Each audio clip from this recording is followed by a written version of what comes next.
Now, Second Chronicles chapter 36, there's a lot of history that's happened in this one, and even before this one. So I want to just clarify a few things. If you go into Kings and go through the book of Kings, you get a little bit more full details of this. Chronicles is kind of the shortened version of Kings, basically, kind of rehashing that same time frame, basically. But in chapter 36, we're going to have some changes and some things happen. Okay, so remember, Assyria has come down and has taken over the land of Palestine. They have occupied it. So those who were not remember that was under Hezekiah and those guys, those who were not in Jerusalem basically were taken and disseminated out. Then all the kingdoms of Israel were disseminated out through Assyria, spread out and assimilated into their cultures and traditions, never to return again till the last days, basically. That was the scattering of Israel, all right, during that time frame. So now we get, of course, we've heard the rumblings in some of the past chapters of Babylon. Babylon has now taken off. They are destroying Babylon, and Persia have come together. They are taking on Assyria and pushing Assyria out of the area. They're basically wiping Assyria out. It took them a couple of years, and they just annihilated the entire nation of Assyria, basically. So now that's in chapter 36. We're going to get into that. So Judah, the land of Judah and then Palestine is about to be taken over by the Babylonians, and that's going to change some of things. Now Pharaoh Necho, if you remember from the last chapter, we talked about him. The Necho, I believe it was the first, came in, and they kind of skipped over this before, but he came in and actually reappointed people with after Josiah. So there were some changes in the kingship and things, which was fascinating because it ends up preserving the real bloodlines, basically, as an uncle is brought in to be king instead. So some fascinating things we're going to see as we get into this today. Now, verse 1, then the people of the land took Jehoahaz, the son of Josiah, made him king in his father's stead in Jerusalem. Jehoahaz was 23 years old when he began to reign and reigned 3 months in Jerusalem. So remember, we talked about this. This is Necho the second, excuse me, not Necho the first. Is going to come in and do this. Now, verse 3, and the king of Egypt put him down at Jerusalem and condemned the land in 100 talents of silver and a talent of gold. So Egypt, remember Egypt was fighting Carchemish, and Judah basically joined Carchemish on the fight against Egypt. And so Egypt's going, we're going to go after Judah now and get retribution. So they go in and fight Judah now and take him out. So Jehoahaz wasn't around for very long, basically. He reigned 3 months, is what it says in verse 2. And Pharaoh Necho basically puts him down and finds Judah a bunch of 100 talents of silver and a talent of gold. And then he says in verse 4, and the king of Egypt made Eliakim, his brother, king over Judah and Jerusalem, and turned his name to Jehoiakim. And Necho took Jehoahaz, his brother, and carried him to Egypt. So Jehoahaz, remember his dad died, so they made him the king. His dad died in battle against Egypt. So the king's gone. Egypt comes in. They make his son the king, and to try to put that strong front up there. But Egypt took him over, and now takes the king and moves Jehoahaz to Egypt, and puts Jehoahaz. Jehoahaz is the oldest. Usually, it's the oldest son that becomes the next king. So the oldest son is now in Egypt. The next one of the other sons is now the king, and that's Eliakim. His name was changed to Jehoiakim. So this is a more pro-Egyptian king ruler in Judah that's here basically. And this is the time. There's a good chance at this point Lehi's probably getting to his late 30s, mid to late 30s in his age, maybe 40-ish time frame in his age, which means he's probably had most of the children they're going to have. Nephi is alive. This is the childhood that Nephi goes through, is this change and transition that's happening. So Laman and Lemuel fully understand what's going on with this. They're probably teenagers at this point as this is happening, basically, as we're getting ready for these other changes to happen. So Nephi is probably, when I say teenagers, I'm talking like 18, 19 for Laman and Lemuel. Nephi is probably, 12-ish, 14-ish or something like that, as we get this prepared, as this transition is happening. We're going to see this move as they go through their age, basically. So verse 5, Jehoiakim was 25 years old when he began to reign. He reigned 11 years in Jerusalem. He did that which was evil in the sight of the Lord his God. So he didn't do so good as far as following the commandments, but he was there 11 years. What happened at the end of that 11 years? Verse 6, against him came up Nebuchadnezzar, king of Babylon, and bound him in fetters to carry him to Babylon. Now, here's the thing that's important for us to understand, okay, about this whole situation. I've got some more information here that'll talk about this here in a minute. But we're getting to the time of the beginning of the Book of Mormon. This isn't 600 BC yet. We're almost there, though, okay? So again, Nephi, Sam, Laman, Lemuel, all of them are alive. They're all alive for all of this to happen, basically. This is their childhood growing up, their youth years, when all this is going on, basically. So now Nebuchadnezzar comes in. Now Nebuchadnezzar was not the king of Babylon when the revolt started. That was Nabopolassar. Nebuchadnezzar's dad was the one that revolted against Assyria. Nebuchadnezzar was his main general in the fights, but Nabopolassar dies, so Nebuchadnezzar takes over and continues the fight against Assyria. And just Assyria was at that time the world dominating power, and then Assyria just shrinks down to the city of Nineveh, is where they got down to. Nineveh, and then a little bit of city on the coast that was pro Assyrian as well. It took just like a couple of years for the entire nation to just collapse. The Medes, the Persians basically, combined with Babylon, just wiped them all out. Now, Babylon has a very different type of way of ruling over these vassal states like Palestine. Babylon didn't really care about Palestine. They just wanted their taxes. Just pay your taxes, you'll be fine. If you don't pay your taxes, we're going to send our armies in and destroy your area and take your money. Basically, is what it was. Outside of that, we don't care what you do. You can live your religions. You can be, kind of rule yourselves, basically. We're not worrying about you. So a very different approach than what Assyria does. So this is what's happening here. So Nebuchadnezzar comes in, takes Jehoiakim out as ruler because Jehoiakim is a pro-Egyptian ruler. Egypt put him in place, remember? So so Babylon hates Egypt. So Babylon takes the pro-Egyptian ruler of Judah out to appoint their own ruler in. So verse 7, Nebuchadnezzar also carried of the vessels of the house of the Lord to Babylon and put them in his temple at Babylon. So a lot of the cups, the goblets, the vessels and things were taken to Babylon, basically, and put in his temple for him to use. We're going to learn about that in the Daniel. We're going to learn about some of those, what happens to some of those with Nebuchadnezzar's son. Verse 8, now the rest of the acts of Jehoiakim and his abominations which he did, and that which was found in him, behold, they are written in the book of the kings of Israel and Judah.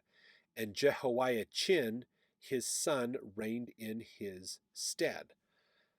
Jehoiachin was 8 years old when he began to reign, and he reigned 3 months and 10 days in Jerusalem, and he did that which was evil in the sight of the Lord. So he comes in, and he's not good. He didn't last for very long, basically. 3 months, 10 days, and he's out. Nebuchadnezzar's like, nope, this guy's wicked, he's bad. He's doing what his dad did, which is probably more pro-Egyptian influence, so he's out. Verse 10, and when the year was expired, King Nebuchadnezzar sent and brought him to Babylon with the goodly vessels of the house of the Lord, and made Zedekiah his brother king over Judah and Jerusalem. Now Zedekiah was not his original name, basically, and so let's learn about this. I've got something here. This comes out of the Book of the Cave of Treasures. This is an apocryphal writing that was a really fascinating read to go through. Jehoiachin was 18 years old when he began to reign, and he reigned 3 months in Jerusalem. And the name of his mother was Neheshtâ, the daughter of Elyâthân, from Jerusalem, and he did that which was evil before the Lord, even as his father had done. At the time Nebuchadnezzar, king of Babel, went up against Jerusalem, and the king of Babel took him with him in the 8th year of his reign, of his kingdom, and he brought out from there all the treasure of the house of the Lord, and the treasure of the king's house, and he carried off into captivity to Babel all the people of Jerusalem, and Jehoiachin, and his mother, and his wives, and his nobles. And the king brought captive to Babel all the men who had made war. And the king of Babel made Methanyâ, the uncle of Jehoiachin, king in his stead, and he called his name Zedekiah. So this is the uncle of the king. So we have the bloodline of the king went to Egypt, remember, and then the king's brother was made the king. So still the bloodline, but not the oldest to father son line. That went to Egypt and is in captivity. Then the brother came in, was there, so he ruled for a while, but then he got taken out basically, and so his son was brought in his stead, but then he didn't do so well, so he got taken out as well by Nebuchadnezzar, and his uncle got brought in to be a ruler as well. So the real bloodline we've diverted from the main bloodline of the father son right. All right, and this is important because that's going to allow the line to survive, which is really cool. If you go read in the book of Matthew, the beginning of Matthew, you'll go through that line as you read it. You'll get to this point and go, oh, look at that. The line was preserved because they kept switching who was king at this time, basically. So Zedekiah is now the king of Judah, basically, or the king of all of known Judah and Israel at the time, basically, which is mainly just Judah and Benjamin. This is an important time. Zedekiah is 21 years old when he began to reign, and he reigned 11 years in Jerusalem. This is very, very important because this is the beginning of the Book of Mormon. This is chapter 1 of 1st Nephi. This begins at the reign of Zedekiah. Okay? And we know Zedekiah went 11 years, and then he was done. And so they're going to kind of summarize that a little bit here as well. Here's another quote that I have, a bit of a longer one. This is out of the book of Cave of Treasures as well, that talks about this time. Says, Zedekiah was 20 years old when he began to reign, and he reigned 11 years in Jerusalem, and the name of his mother was Hamutal, the daughter of Jeremiah, from Libnah. And he did that which was evil before the Lord, even as did Jehoiakim, and the wrath of the Lord was upon Jerusalem. And Zedekiah rebelled against the king of Babel, and in the 9th year of his kingdom, Nebuchadnezzar, king of Babel, came against Jerusalem, and the city was fettered with affliction, or besieged, until the 11th year of King Zedekiah. And the city was rent open, i.e., its walls were breached, and all the mighty men of valor fled from the city by night by way of the plain. And the soldiers of the Chaldeans pursued the king, and they overtook him on the plain of Jericho, and all his soldiers were driven away from him. And the Chaldeans captured Zedekiah, and took him up to the king of Babel at Deblath, or Riblah, and he passed judgment upon him. And the king of Babel slew the sons of Zedekiah the king before his eyes, and he blinded the eyes of Zedekiah, and bound him in chains, and carried him to Babel. And Simeon the high priest, so hold on a second, let me pause just there for a second. So Zedekiah does that which is evil, basically. And what is evil? It's worshiping idols. It is not keeping the commandments of God. It is the idolatry. And of course, he rebels against Babylon. He partners with Egypt and tries to form a bit of an alliance with them to rebel against Babylon, basically, is what's happening there, and doesn't go well for him. So we're going to I want to finish going over this section from the book of Cave of Treasures, and then we'll go back into reading chapter 36 of 2 Chronicles as well, which matches up really well with it. So Zedekiah was caught. He was fleeing. He got caught. He got brought in, and Nebuchadnezzar forced him to watch his wife and his children all murdered in front of himself. They were all brutally killed. He had to sit and watch it. Why is that significant? He was the king. With his wife and his children gone, he has no lineage. His name will not continue on. Now, this is significant if you think about this from a genealogical standpoint, okay? Genealogy right now, as it stands, is us tracing our lines back, all right? The problem is when you think about it, so genealogy starts here and it blossoms and it grows, lines grow and grow and grow. You get these charts that get big and big and big and big and big. And eventually they all go back to Noah and his family and Adam and Eve and all that stuff.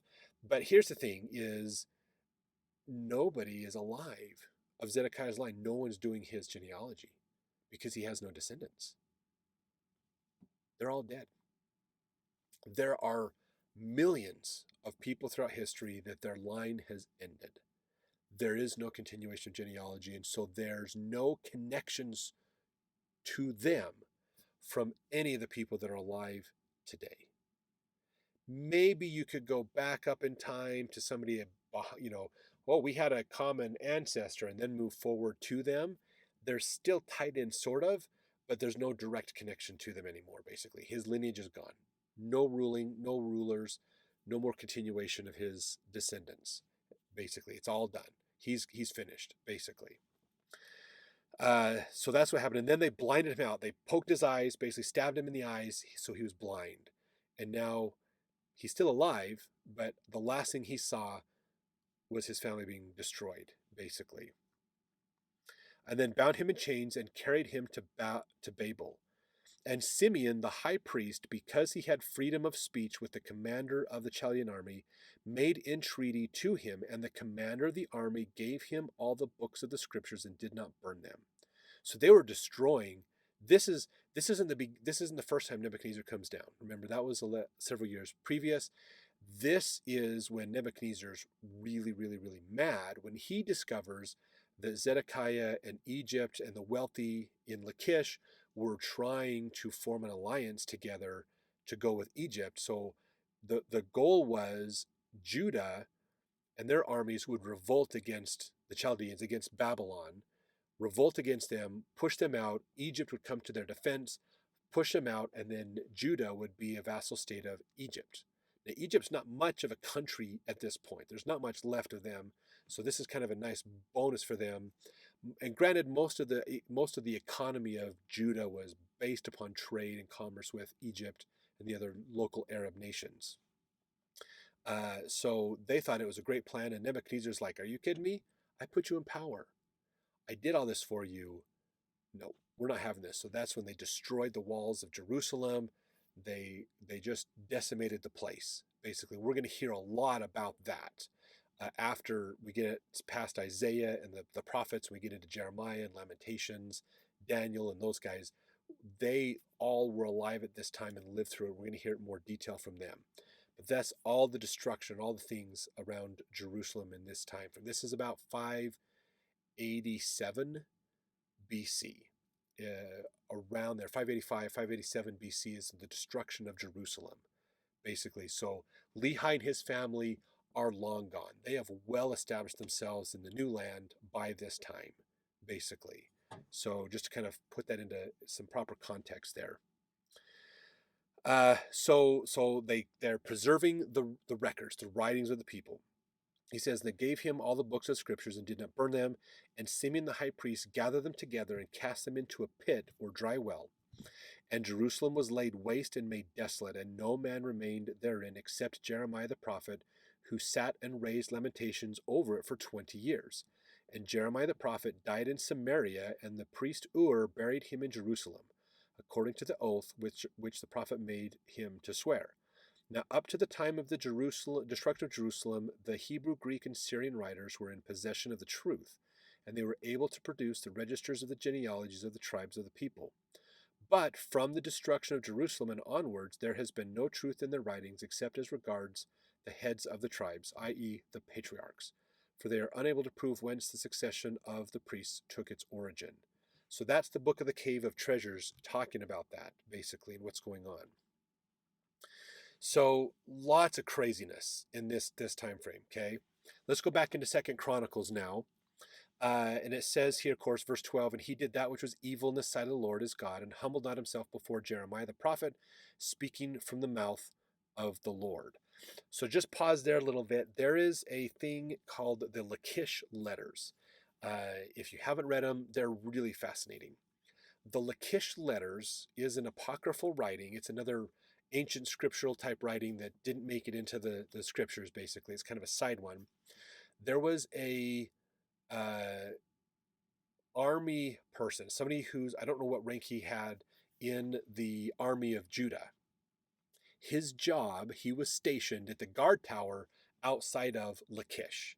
That's, if you remember from our previous discussions, Lachish is the wealthy suburb of Jerusalem. It's where the ruling class lived. It was their gated community for the rich. The poor stayed in Jerusalem. The rich went to Lachish. So, and this happens a lot in communities where you have those gated communities or those parts of your city that are the suburbs of the main city. They're they're not the righteous, they're the wealthy people, and then you have the rest of the poor and middle class and everybody else mingled in together. You know, the rich have kind of gone off and made their own little enclave.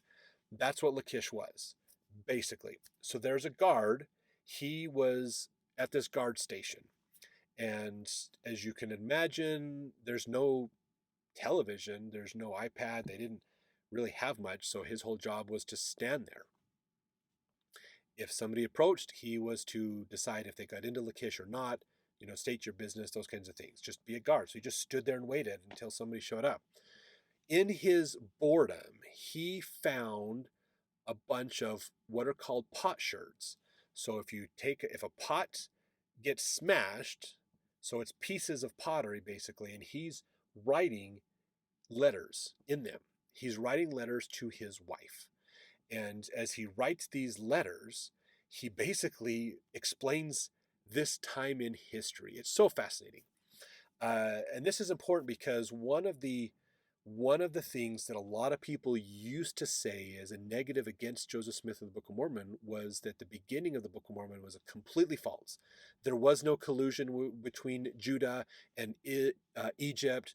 That whole narrative put forth in the beginning of the Book of Mormon is completely false and baloney. Doesn't really exist. And but that was the 1800s. Since then, we have found so much information that proves that there was huge collaboration between Judah and Egypt that it's crazy. And the Lachish letters is one of those articles, one of those things we get to look at. So this guy is telling this story. He's just bored. He's writing to his wife. This is kind of his little journal. Like, I hope you get these. They found these when they did an archaeological dig. They found the guy's tower, the little guard station he was in, and in the rubble of the destruction, because they didn't find the whole tower. They just found part of it because it got destroyed in the siege against Jerusalem that Nebuchadnezzar does. They find these potsherds, and it's called the Lachish letters because it was outside the city of Lachish. It really fun read, really kind of interesting read to see. What he talked about in there was that basically, and we can get this from some other sources too, that Zedekiah and the wealthy of Jerusalem, the wealthy of Judah, who all lived in Lachish, they, of course, they want more commerce. They want more capitalism. Where's that going to come from? Egypt. They need to do more business with Egypt. They can't do business with Egypt because they're ruled by Babylon. And Babylon and Egypt hate each other. Okay? Babylon told Egypt, you're next. Once we get rid of Assyria and we get everything established, you're next, basically. And that was what's still going to happen, or what's going to go on. So the challenge is Jeremiah, and we'll read this a little bit. We have to kind of read between the lines a little bit in Jeremiah on this to understand it from the historical standpoint. Jeremiah was not just telling the people to repent of their sins and be spiritually improve their life, but he was also telling the people we should not revolt and rebel against the government. We should work with our government. Our goal shouldn't be making more money, but bettering the lives of the people. And so he was warning the people against this plan of revolting against Babylon and partnering up with Egypt so they could be wealthier. Not everybody wealthier, just the wealthy wealthier for more commerce. So he was seen as treasonous. Now, one thing that was interesting that we learned in these Lachish letters is there was a commander in the Judah's army. His job was to deliver the letters. He was the messenger from Zedekiah, the king in Jerusalem, out to Lachish, to the wealthy and back. He was hand delivering these messages. They didn't have email, they didn't have text, they didn't have a postal service or FedEx or anything like that. So the king would dictate the letter, his scribes would write it down, roll it up, seal it, and send it with this general, this commander of the army. So he was high up in the military, had a high level of trust for the king. He was to go out and deliver this message, and they were secretly trying to put this together. This commander read the king's mail. He discovered that they were plotting a plan to assassinate Jeremiah, to kill the prophets, to get rid of all these followers, basically, because they were seeing them as treasonous. They were going against the kingdom because the kingdom wanted to align with Egypt. And Jeremiah was saying, no, we shouldn't do that. So he was a believer. He was more of a believer with Jeremiah and the people. So he warned Jeremiah and the other prophets that they're being hunted, and that the rulers of Judah basically are trying to assassinate him. So this was discovered. It was discovered that he told them, and so he got killed himself for tattling, basically tipping off the prophets. Crazy story. It's a really cool story, but it all happens about the same time, and again, it corroborates a lot of these things as well. So really interesting. So now let's go into verse 13 of 2 Chronicles 36. Verse 13, he also rebelled against King Nebuchadnezzar, who had made him swear by God, but he stiffened his neck and hardened his heart from turning unto the Lord God of Israel. So it says here basically he rebelled against Nebuchadnezzar, like we talked about. He was siding with Egypt. He wanted to build a stronger partnership with Egypt and rebel against Babylon, even though Babylon's the reason he's the king. And he stiffened his neck and hardened his heart, meaning he was not listening to the Spirit. He wasn't following the true God, and he was doing what he wanted, basically. Really crazy. In fact, as we talk about this with the Lachish letters, let's see. Oh yeah, I just read all that. This is my quote from the Lachish letters, but we just went into greater detail on that, so I'm not going to read it again. Verse 14, moreover, all the chief of the priests and the people transgressed very much after all the abominations of the heathen, and polluted the house of the Lord, which he had hallowed in Jerusalem. So this is the world that Lehi raised his family in. This is the wickedness of the world that Laman and Lemuel wanted to go back to. This is the wickedness of the world that Nephi is talking about when they made that journey and they left the area, basically. So just understand, this is what's going on. Lots of idol worship, lots of immorality, lots of violence and anger and hatred, lots of wars. Can you imagine growing up in a world where you basically, during your time, I mean, think of Nephi. We don't know exactly what his age was, but you can probably surmise he was probably 16-ish, 15-ish, around the time they left Jerusalem, basically. So old enough to know what's going on, but not fully an adult maybe yet. Laman and Lemuel probably in their early 20s, maybe mid-20s at the time. We're not exactly sure the age difference, but this is the time he grew up in. He watched multiple kings of Judah there. He watched the nation go from Assyria into Babylon. Lehi watched it go from Judah to Assyria, then to Babylon, and with Egypt fighting in there as well. And Lehi's a merchant. He is a tradesman, so he would go into these other nations. And so geopolitical forces are affecting his business and his ability to do things. So he understands what's going on. And what a crazy time to be alive. I'd love to have you put in the comments your thoughts to be like okay, so two questions I have for you. One is, what would it be like if you were there at this time witnessing all this and growing up, trying to raise your family in this situation? And two, Does knowing this change how you perceive the beginning of the Book of Mormon? Does this help you understand the Book of Mormon better?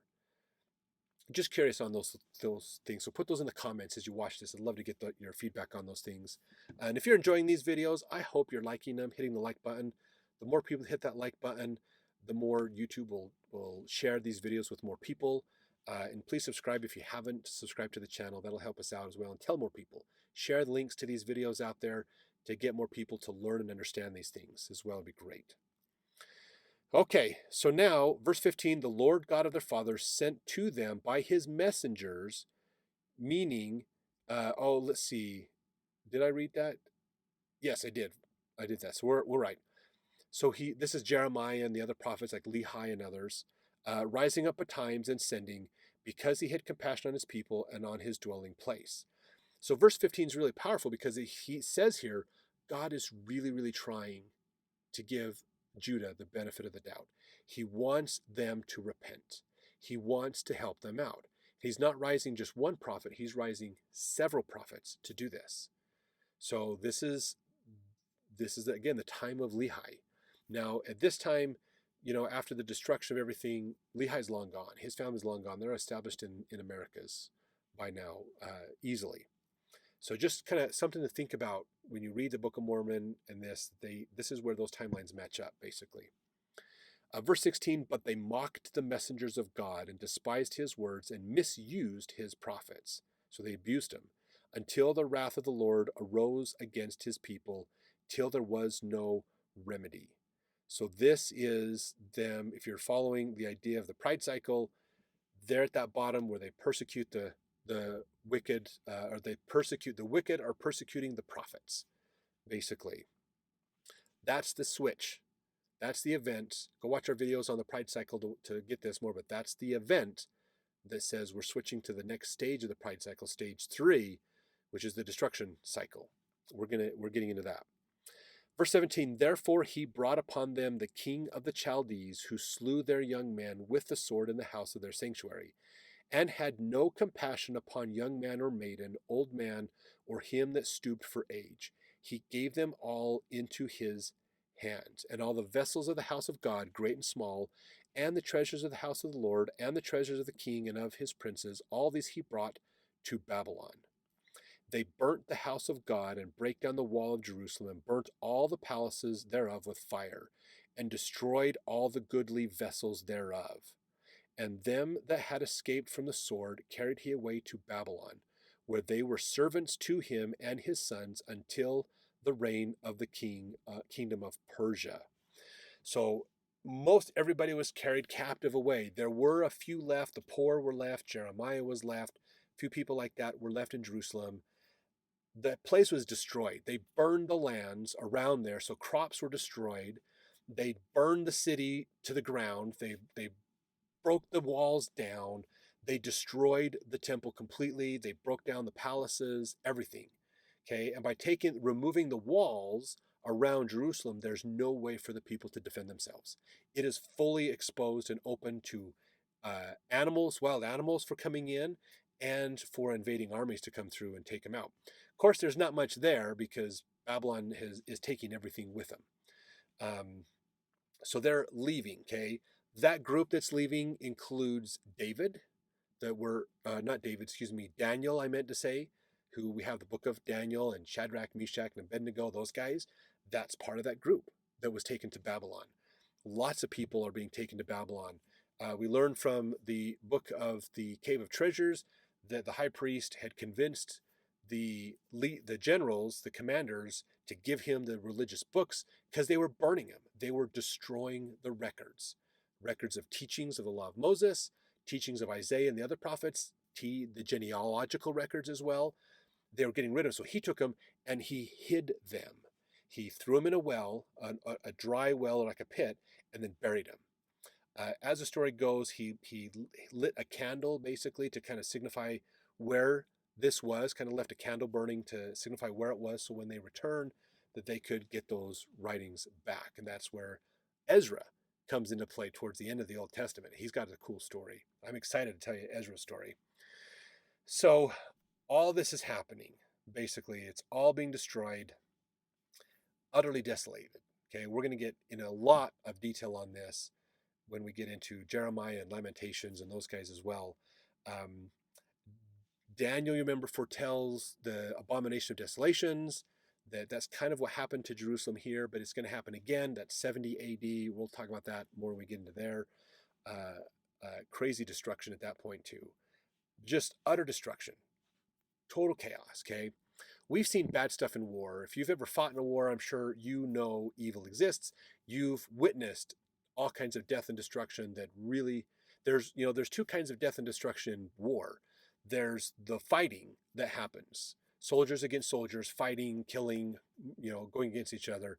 Then there's the raping and the pillaging and the destruction of everybody else. And that's when it gets really, really wicked. Some of the stories are crazy. If you watch the movie with Bruce Willis in it, Tears of the Sun, I think is what it was called. It's about a Navy SEALs unit that's going into an African country to save an American teacher. And she won't leave without helping the people out because there's a big ethnic cleansing war happening. So they end up having to take this tribal group with them to the border, and it's the story of them going there. The destruction they see in between there is just atrocious, just terrible. That's the worst kind of destruction, and that's what Jerusalem got. On top of the wars, it was the extenuating violence that happened as well, which is really terrible. So let's jump in here, verse 21. To fulfill the word of the Lord by the mouth of Jeremiah, until the land had enjoyed her Sabbaths, for as long as she lay desolate, she kept Sabbath, to fulfill 70 years. So what that means is the land was desolate for 40 years. Jeremiah was left alone in Jerusalem after Babylon destroyed it. Basically took it all out. Now, verse 22, so this is interesting. Now, verse 22, in the first year of Cyrus, king of Persia, that the word of the Lord spoken by the mouth of Jeremiah might be accomplished, the Lord stirred up the spirit of Cyrus, king of Persia, that he made a proclamation throughout all his kingdom, and put it also in writing, saying, Thus saith king of Persia, all the kingdoms of the earth hath the Lord God of heaven given me, and he hath charged me to build him an house in Jerusalem, which is in Judah. Who is there among you of all his people? The Lord God be with him. Let him go up. This is really interesting because verse 22 and 23 is 40 years after the rest of this chapter. There's a 40-year gap between the first 21 verses and the 22 and 23. Okay, that is the captivity of Babylon. We're going to get that in the Lamentations, in the book of Jeremiah, and all those when they go. We know Hezekiah is the prophet at the time. They get, Persia comes in, takes over Babylon. We're going to learn about that more in the book of Daniel, because Daniel tells that story quite well with Belteshazzar, Nebuchadnezzar's son, and the writing on the wall and all that cool stuff. We're going to learn about that. That's going to be another exciting story to get into. That happens in between verse 21 and 22, basically. That's what happens in here. Well, technically 19, so 20 carried them away captive until the reign of king of Persia. So verse 20, so 21, 22, and 23, those verses there are kind of encompassing that 40-year gap. So Persia comes in, destroys Babylon, takes them over, and then they show the Hezekiah shows the writings to the prophecies of Jeremiah to Cyrus. Cyrus feels motivated and inspired to do this, so he lets the Jews return to go rebuild Jerusalem and to do all that. While he's also preparing his son is preparing to fight some battles shortly thereafter, we know as the Battle of Thermopylae. If you're familiar with that, you should understand what that is. If you have no idea what the Battle of Thermopylae is, you're probably familiar with a movie called 300 that was made quite a few years ago. That's the Battle of Thermopylae. That happens at the time that they're rebuilding Jerusalem. So after this reign, so crazy how much history there is in this chapter. So I'd love to get you in your comments. I'm looking forward to reading your thoughts and ideas on this. So fascinating. Now we've jumped 40 years ahead to where Cyrus is allowing them to come back. So we're jumping into the book of Ezra. Like I said, there's a fun story in this. We're going to jump into there to tell the story of Ezra as we're now getting to the time We've jumped over the captivity time, and now we're getting into the time of when they're going back. Now, one more thing to point out in this. This is a very important point, okay? We have talked about a way to understand Jewish history called the Temple period. This is important. I'm going to bring this up more in Ezra 2, but this is appropriate time to do it. So there's a first temple period and a second temple period.